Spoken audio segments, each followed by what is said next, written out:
I've been living on my Subaru now for 4 years, so today felt like the perfect opportunity to give you a full tour. This is a no-build setup. The intention is to keep it really simple and clean and to feel organized and calm when I'm in the space. This is not sponsored. There's no product placements in this video. Any brands that I mention are simply brands that have actually worked for me. I also want you to know I'm not going to get into every little detail that's in every box. I've made separate videos that show you my full kitchen setup. To see that video after this one, I'll link it in a card on the screen. My intention in creating this video is to help anyone who's thinking about living on the road full time, or maybe you're someone who already lives out of your vehicle and you're feeling discouraged about it and you want to improve your living space. I learned a lot of what I did inside here from other people sharing their experiences. And so I just know that by sharing what I've learned through trial and error, it's going to help someone else out there too. All right, let's get into the full tour. The first thing you're going to notice is that on the outside, there's a lot of modifications on the Subaru. I'm not going to walk through all those specific modifications in this video. I do have them linked inside my Basecamp. If you want to go to the video description and to get that, you can get all of my car camping essentials that I'll share in this video, plus all the modifications, aftermarket add-ons for the vehicle. Look for Basecamp in the video description. It's in the box on the top. Basically, it's gear that I don't use every day. I have an awning that lives there if I ever want to set up sort of a rollout shelter here for more shade. I have a camp chair up there, a variety of things that I just wanted to point out that I do have a box on the top for some extra storage, and I've been really glad that I had that. All right, coming around to the back, you're gonna see where my kitchen is. Not stock tires, so I needed a different place to have a spare. Once the hitch is swung out, I can just drop down the table and I can slide out the cutting board. And this is where I do my cooking. I always dreamed of owning a home that had an outdoor kitchen. I love it so much. This provides a great wind block. I do put rugs outside my vehicle. Just helps me feel a little bit more homey. Gives me a place to wipe off my feet before I climb inside. All right, so this is looking from the back forward. Let's talk first about where I sleep. Over the years, I've tried a variety of things in here. The bed was initially on this side, and I used to have a 3-inch like memory foam, but it took too much headspace. And then I tried a camp pad, and again, it took too much headspace. So now I just sleep on a sheepskin with a number of blankets underneath it, and that's my bed. It's all set up all the time, but my goal was to have as much headroom as possible. You can stretch out, do yoga, and not feel cramped and like you don't have any room. I also moved the bed to this side because this side has a little bit lower drop with that seat, and so it gave me like another inch of headroom. And this is my bedding. I have a bamboo comforter and sheet to keep me cool in hot weather. This pillowcase has my coats and jackets and nice sofa space where I can lean against and almost feel like I have lounge space during the day. Then this is my kitchen slash workspace. And again, I'm not going to go through the boxes, but the way I set this up is I just got the Front Runner Wolfpack boxes. I have 2 of those under here side by side. They're literally the perfect height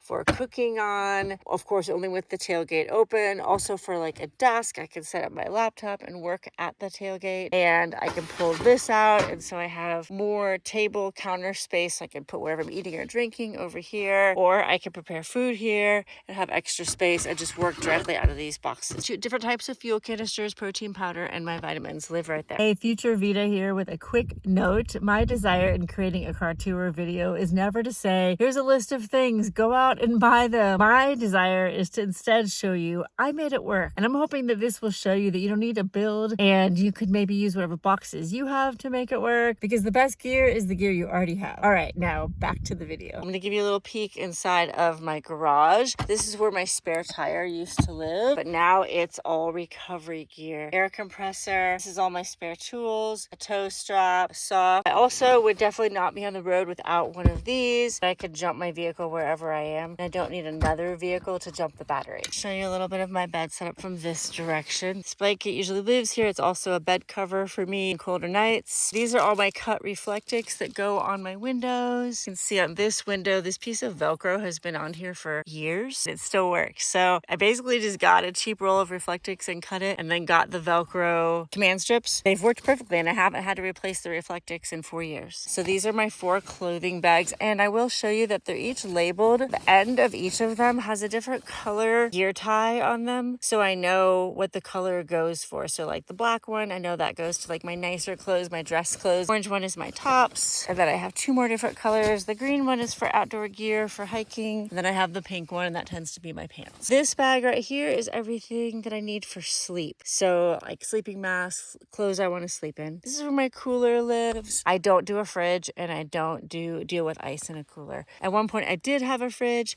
but it just took too much space. It was living here. This seat was popped up. It took so much room. It was bulky. So now I just roll with a cooler down at the bottom, down in the lowest part of the vehicle, so that everything stays nice and cool down at the bottom. My skins for snowboarding live in that same area, so they stay cold, as well as any electronics, avalanche beacon, anything that's temperature sensitive lives down here in the summer to keep it nice and cool. And then in the winter, I reverse that, and all of these things come up higher because I'm trying to keep them from freezing and give them access to more sunshine. I owned that refrigerator maybe like a month, and I returned it, and I have zero regrets. So if you're trying to decide if you need a refrigerator or not, there are so many foods that you can eat that don't require refrigeration. That's like my biggest recommendation out of this video probably is don't get a fridge. Let's see what's next. Always have paper maps of the main states that I travel in. I don't want to depend solely on my phone to keep me safe and get me where I need to go. Keep the front pretty clean and clear. It helps me feel calm when I'm driving. I always collect dog bags from dog parks, and those are my trash bags. When one fills up, it's really easy just to drop it in the trash at a gas station. One quick thing I'll share, if you're someone who worries about rodents or critters getting into your vehicle, don't spit toothpaste outside my vehicle because I don't want to have a scent on the ground attracting anything near to where I'm camped. So I actually have just like a jar that lives in the front seat of my vehicle, and I can use that for after brushing my teeth, and then I can just dump it somewhere when I go to town. This has revolved a little bit over time. At one point, the water bottles were up here. These are the Dometic water bottles. I've tried a few different systems, but these are great because you're only 2.5 gallons each, so they're easily moved and carried. These are rodent repellents, totally natural product, but that just keeps mice and rats and stuff from wanting to get in here. And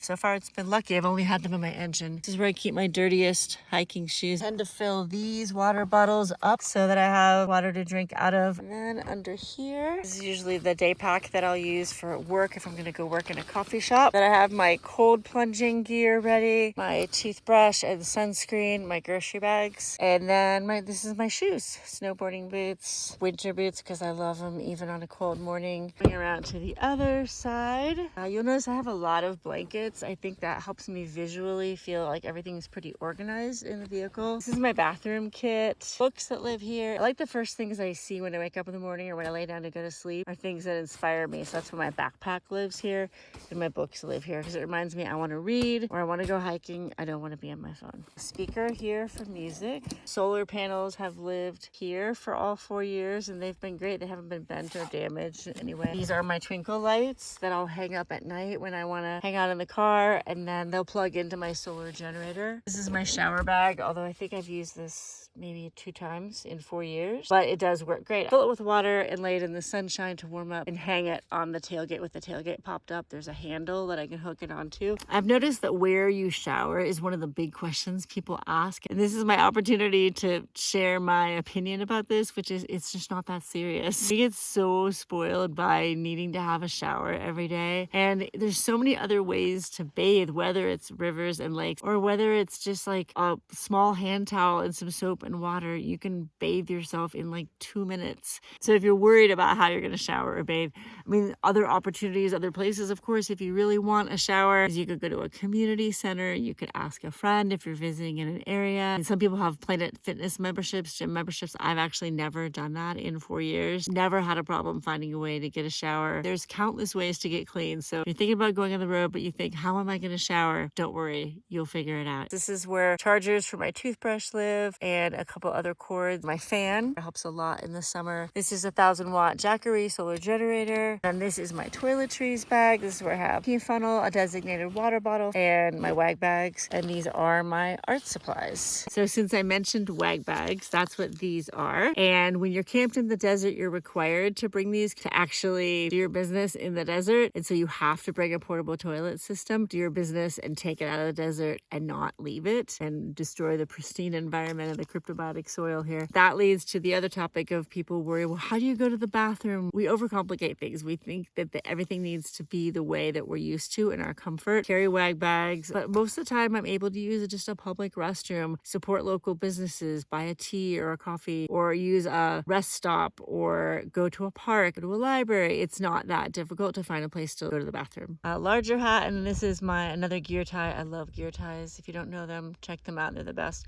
This is where the hat that I'm wearing right now usually lives. And 3 more tips that I wanted to offer you before we go. The first is people ask about storage, like valuables in the vehicle. How do you keep things secure? There's a couple things. First is I decided to ask myself, what if it all works out, and not worry so much. The first couple of years I used to stress about this a lot, and it kept me from having fun. So that's the first thing, is try to shift my perspective. Instead of obsessing over what if something happens, I say, what if everything's fine? But with that said, I do have insurance for my valuables, and I do also have a safe inside my vehicle where I put my most valuable items if I'm not going to be in my vehicle. It's a very secure safe, and it's locked to my vehicle, so someone couldn't even take the safe away. And then people also ask about safety for me on the road. How do I feel safe? How do I stay safe? I think there's a combination of things. Of course, I have some tools in the vehicle that would protect me in the case of a situation where I was in physical danger. I do have some training that will help me to stay safe if something happens. That said, the best way I stay safe is trusting my intuition. If I arrive somewhere and I've decided that I wanted to sleep there, but then things don't feel good for me and I don't feel safe there, or I'm getting a weird vibe off of someone, I don't think twice about leaving. I just go. I just drive away. It's a big reason I don't have a rooftop tent, or I don't have like a camper. I used to have a camper years ago. Is I just want to be able to just hop in the front seat and drive away. So that's the biggest way I stay safe, is I just trust my intuition. And then I also deal with nervous system adaptability, meditating, breath work, being in my body. And this is a constant dance. I don't have it figured out, right? I get in my head plenty, like everyone, but giving yourself nervous system supports to return to, and mantras like I'm not to be afraid to be alive in the world, I'm not afraid to die, is one of my big mantras. And so it allows me to operate safely in the world and with ease. And then the third tip I wanted to share is, oh yeah, if you're moving into your vehicle, whether it's for fun or whether you need to for financial reasons, get a small storage unit. I have a very small storage unit. It's the smallest size you can get, because I think I have 4 totes in there. That's pretty much what's in there, and off-season like gear, like my snowboards. I didn't used to have a storage unit, and I tried to make everything fit in my vehicle, and it affected my mental health and my well-being. And so now having that storage unit allows me to have some off-season stuff in there, rotate some things. I'm actually getting ready to take a few of these things out. Did you hear that hummingbird? That was the first hummingbird of the season. Oh my gosh.